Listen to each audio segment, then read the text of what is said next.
சொற்கோ கவிஞர்கோ கவிஞர் மணிமாறன் அவர்களை கவிபாட அன்புடன் அழைக்கின்றேன்.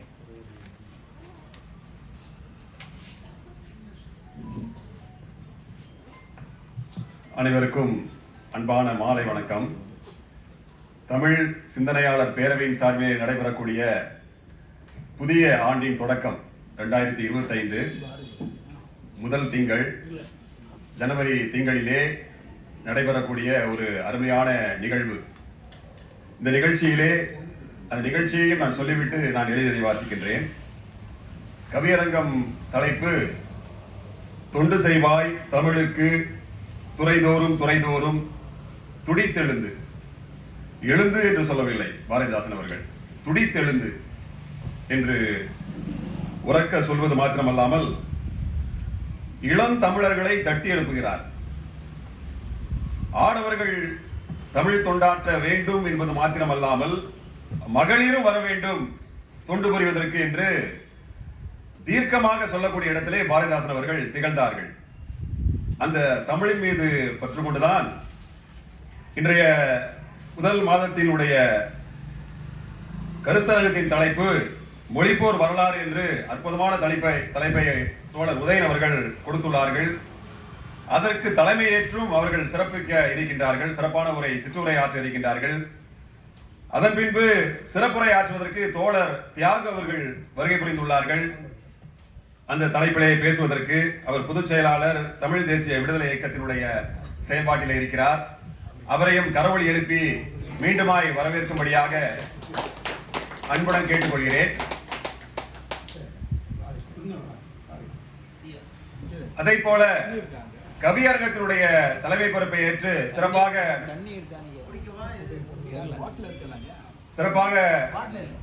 நடத்தி கொண்டிருக்கக்கூடிய நம்முடைய கவிஞர் செந்தில்குமார் அவர்களையும் வருக வருக, நல்ல முறையிலே தலைமையேற்று அருமையான கருத்துக்களை சொல்லுக என்று சொல்லி, ஒரு சிறப்பு என்னவென்று சொன்னால், இந்த புத்தாண்டினுடைய முதல் நாளிலே நம்முடைய தோழர் உதயன் ஐயா அவர்களுடைய 73வது பிறந்த நாள்.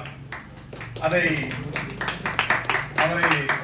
வாழ்த்தும்படியாக கரவொலி எழுப்புவோம். ஒரு மிகுந்த மகிழ்ச்சி. அந்த பிறந்த நாளை ஒட்டி நடைபெறக்கூடிய அந்த தலைப்புகள் எல்லாம் அற்புதமான தலைப்பாக இருக்கின்றது என்று நினைக்கின்ற பொழுது மட்டற்ற மகிழ்ச்சியாக இருக்கின்றது. அதாவது பாரதிதாசன் சொல்கிறார், என்ன சொல்கிறார்? தமிழுக்கு தொண்டு செய்வோன் சாவதில்லை, தமிழ் தொண்டன் பாரதிதான் செத்ததுண்டோ அப்படின்னு பாரதியினுடைய பெருமைகளை பாரதிதாசன் அவர்கள் குறிப்பிடுகிறார். ஆனால் என்ன கேட்டா, ரெண்டு பேர்ல யாராவது ஒன்று சூஸ் பண்ணணும், எடுக்கணும் அப்படின்னா நான் பாரதிதாசன் தான் சொல்லுவேன். ஏன்னா அந்த வரிகள் தமிழ் மக்களை, உணர்வாளர்களை தட்டி எழுப்பக்கூடிய அளவிலே அந்த வார்த்தை வடிவங்கள் இருந்தன. அப்படிப்பட்ட சிறப்பு தாசன் அவர்களுக்கு உண்டு என்பதை எடுத்து சொல்லி நான் எழுதியதை வாசிக்கின்றேன்.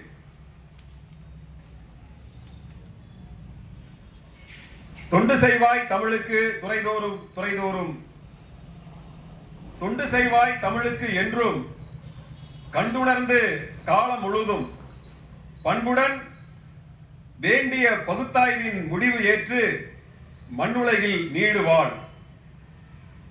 பெயர்கள் தமிழில் மலரட்டும் மெய்யாக, அயற்சியும் தளர்ச்சியும் விலகட்டும். வியர்வை எடுத்து உயர்ந்து உழைப்பிலே ஊக்கம் தரும் இயற்கை நீரிலே கலந்திடுவோம். எழுத்தும் கையெழுத்தும் வாசிப்பும் உச்சரிப்பும் வழுக்கிடாமல் வானம் தொடட்டும். ஒழுக்கமாக கெழுமிய சிந்தனை தடைபடாமல் பற்றி விழுந்திடாமல் எழுமிய நிலையாகட்டும்.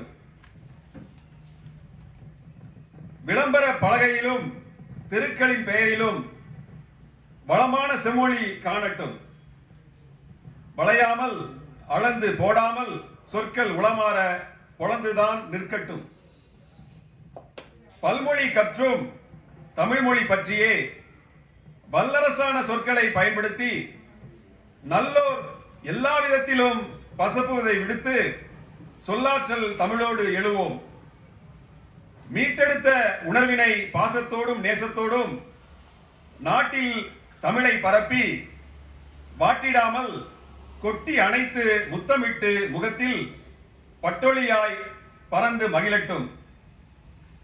வடமொழி ஆதிக்கம் சவக்குழியில் இருக்கட்டும், உடன் வரும் வேற்று மொழியை அறுத்து இடர் நீக்கி சுடர் ஏற்படுத்தி பகல் கொடுத்து படர் இன்னல் நீக்கிட செய்வோம்.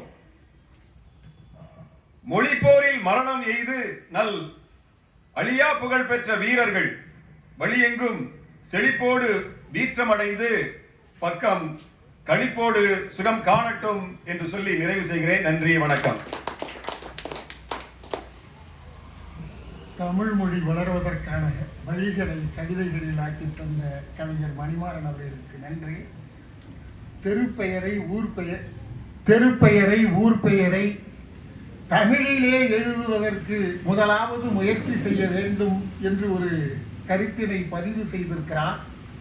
சென்னையிலே நமக்கு அருகாமையிலே இருக்கக்கூடிய அடையாறு, அது ஆறு நதி, ஆறு எங்கேயும் ரூ போட்டு எழுதுனது நான் பார்க்கவே இல்லை. அடையார் அப்படிதான் எழுதுகிறார். அந்த டை கூட போறதில்லை, அடையார் அடையார் என்று எழுதுகிறார்கள். அது அந்த அடையாறு என்ன பொருள் யாருக்கு தெரியாது. அடையாறுன்னு ஏதோ ஒருத்தர் இருக்காரு போல இருக்குங்கிற மாதிரி தான் நமக்கு தோன்றும். அது ஆறு என்று அந்த பொருள் உணர்த்தப்பட வேண்டுமானால் அது ரூ போட்டு எழுதிட வேண்டும். அதை யாரும் செய்வதாக இல்லை. ஆங்கிலத்தை அட்யார் என்று ADYAR அவ்வளவுதான் போறாங்க, அட்யார் என்று எழுதுகிறார்கள். இப்படி ஒரு கொடுமை நடந்து கொண்டிருக்கிறது. திருவட்டார், செய்யார் எல்லாமே ஆறுகள் தான். எங்கேயும் ரூ போட்டு எழுதுகிற வழக்கம் இல்லாமல் போய்விட்டது. தமிழர்களுக்கு அதை பற்றிய கிஞ்சிற்றும் கவலை இல்லாமல் போய் கொண்டிருக்கிறோம். ஆனால் தமிழ் உணர்வாளர்கள் ஐயா போன்றவர்கள் எல்லாம் அப்பொழுதெல்லாம் அதை எடுத்து சொன்னாலும் கூட அது அந்த ஒரு நொடி மட்டும்தான் அது அந்த கோரிக்கை எழுப்பப்படுகிறது, பின் காற்றிலே கலந்து போய்விடுகிறது. இந்த நிலை மாறிட வேண்டும். முதலாவது அடிப்படையான சில விஷயங்களையாவது நாம் சரி செய்து கொண்டு போக வேண்டும். பாரதியார், பாவேந்தர் ரெண்டு பேரையும் ஒப்பிட்டு பார்த்தால் நான் பாவேந்தர் தான் பெரியவர், மிக முக்கியமானவர் என்று நான் கருதுவேன் சொன்னாங்க. உண்மைதான் அது. பாரதி தொடக்க நிலையிலே இருக்கிறார், அவருடைய சமூகம் வேற. அப்படிப்பட்ட சமூகத்திலே இருந்து கொண்டே சமூக மாற்றத்திற்கான, சமூக சீர்கேட்டுக்கான கருத்தியலை முன்வைக்கிறார் என்றால் அது பெரிய விஷயம். பாவேந்தர் பாரதிதாசன் அதற்கு பிறகு ஒரு 10 ஆண்டுகளுக்கு பிந்தி வருகிறார். தமிழ் படித்தவர், தமிழ் உணர்வாளர். அவர் தமிழ் சார்ந்த கருத்தியலை முன்வைக்கிற போது இன்னும் கொஞ்சம் வீரியமாக வெளிப்படுகிறது. ஆனால் அதற்கு முன்பாக பாரதிதாசனுக்கே கருத்து வளம் வழங்கியவர் பாரதியார் தான். அதுல எந்த விதமான மாற்று கருத்தும் இல்லை. ஆகவே பாரதியாரை நாம் குறைத்து மதிப்பிட வேண்டியது இல்லை. இரண்டு பெரும் கவிஞர்களும் நமக்கெல்லாம் புதிய சிந்தனையை, புதிய எழுச்சியை ஏற்படுத்தியவர்கள் என்பதிலே ஐயமில்லை என்று நான் தெரிவித்துக் கொள்கிறேன். அடுத்ததாக